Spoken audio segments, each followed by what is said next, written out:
अस्सलाम वालेकुम। मेरा नाम मुबारक हक है, मैं घोटियारी शरीफ का रहने वाला हूँ। वहाँ पर कुरान और हदीस को मानने वाला आदमी बहुत कम है। हम लोग नई एक जमात बनाए हैं जिसमें 4-5 लोग हैं।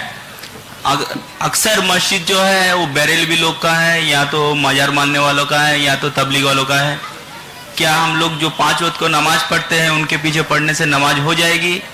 देखिए, फर्द के बारे में या जमात के बारे में मत पूछिए, ये देखिए कि वो कर क्या रहा है।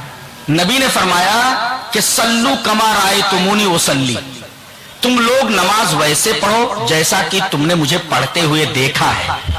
कोई भी आदमी अगर इस तरीके की नमाज पढ़ रहा है जैसा नबी ने बताया है तो उसके पीछे आप पढ़ लीजिए, और अगर वो एतकाद उसका सही नहीं है, शिर्क करता है और सुन्नत के मुताबिक नमाज नहीं पढ़ रहा है तो उसके पीछे पढ़ने से एहतराज किया जाए, बचा जाए।